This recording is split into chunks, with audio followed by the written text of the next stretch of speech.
الحمد لحضرة الجلالة والصلاة والسلام على خاتم الرسالة وعلى آله وأصحابه الذين هم أهل الفضل والعدالة.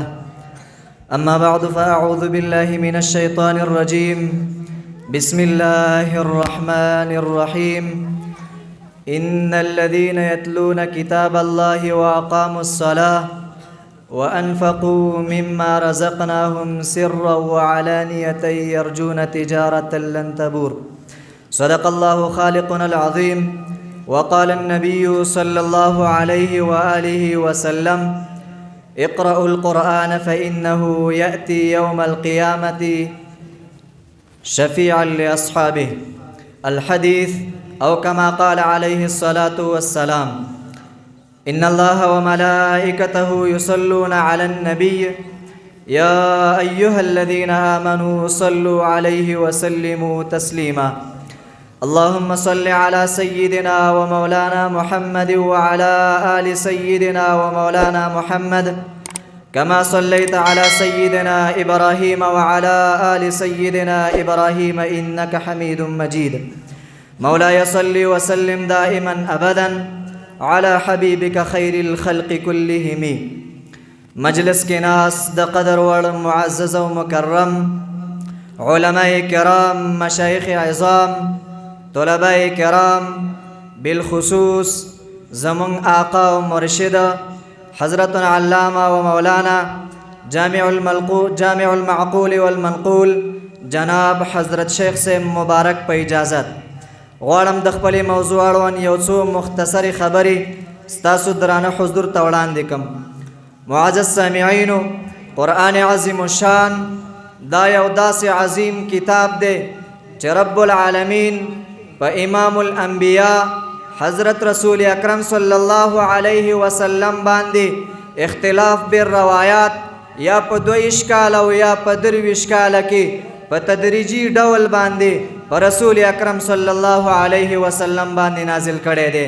د قرآن عظیم شان د عظمت او د اهمیت د پاره با دا خبره هم کافی ده چې د رب العالمین دا یو داسې بلیغ او فصیح کلام دی چې په دنیا کې څومره کلامونه دي، هر یو کلام عیب او نقصان لري، خو لیکن دغه کلام چې قرآن عظیم شان دی د هر قسم عیب او نقصان نه پاک دی.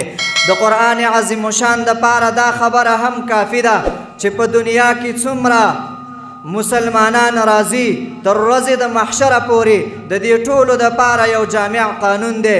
قرآن عظیم شان دا یو داسې کلام دی چې د قیامت د ورځې پورې څومره کسان راضي د دې ټولو د پاره به د هدایت د پاره یو رشد او لار وي.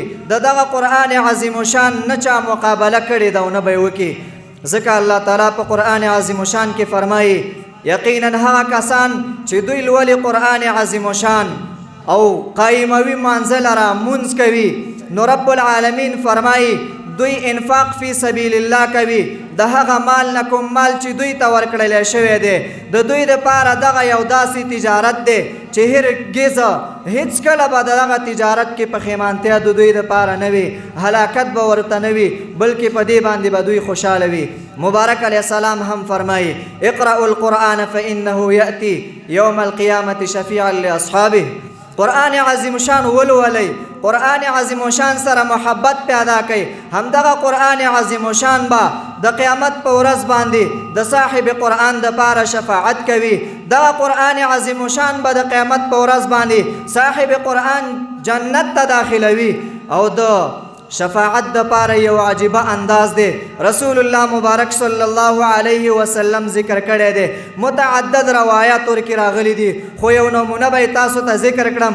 مبارک علیه الصلاة والسلام فرمایي یجیء القرآن یوم القیامه، د قیامت په ورځ به قرآن عظیم شان د رب لا یزال په دربار کې عرض کوي، د صاحب قرآن د پاره به شفاعت کوي. رب العالمین ته به فرمایي یا رب حله، دا قرآن عظیم شان برب العالمین ته فرمایي د صاحب قرآن زه په دنیا کې لوستلی یم، زما سره محبت کړی دی، رب العالمین دغه مزین او ښایسته کا. یو د عزت تاج به ور په سر کړی شي. قرآن عظیم شان په دې باندې اکتفا نه کوي. رب العالمین ته به فرمایي یا رب زده، دغه خایس ورته نور هم زیات کا. مبارک علیه الصلاة والسلام فرمایي د عزت یو جوړه به راوړلی شي او دغه به صاحب قرآن ته ور واغوستلی شي. قرآن عظیم شان دا یو داسې شفاعت کوي، عجیبه انداز دی، په دې باندې بیا اکتفا نه کوي. د رب العالمین په دربار کې بیا سوال کوي یا رب ارض عنه، یا رب العالمین د دغه صاحب قرآن نه راضي شه.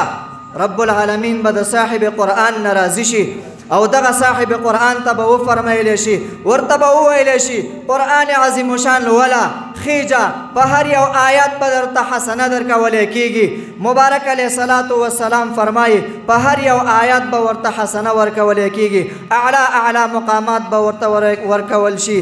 رب العالمین دې موږ او تاسو ته ټولو ته نصیب کړي. مبارک علیه الصلاة والسلام فرمایي قرآن عظیم شان په کوم انداز سره ولوستل شي، بالجهر ولوستل شي او که په خفیه ولوستل شي. مبارک علیه السلام فرمایي باید بالجهر ولوستل شي. بالجهر هم افضلیت لري، په خفیه باندې هم افضلیت لري، خو تطبیق ورکې علما کرام په داسې انداز کوي کوم انسان چې قرآن عظیم شان سره تعلق لري او دا د قرآن عظیم شان په ویلو سره په بالجهر باندې په ریا کې مبتلا کېږي، د ده دپاره افضل طریقه دا ده چې قرآن عظیم شان په خفیه ولولي. کوم کسان چې د دغه په ریا کې نه مبتلا کېږي او مقصود یې دا وي چې نورو خلکو ته د ګټه ورسېږي، د ده لپاره بهتر دا ده چې قرآن عظیم شان په خفیه سره ولولي. علما کرام ډیر دي، دغه چند کلمات مې ستاسو درانه حضور ته وړاندې کړل، ګرچې ډیر څه مو ځان سره تیار کړي وو خو وخت مختصر دی. اولا د رب العالمین نه، ثانیا د مشایخنا، ثالثا ستاسو ټولو نه عفو غواړم.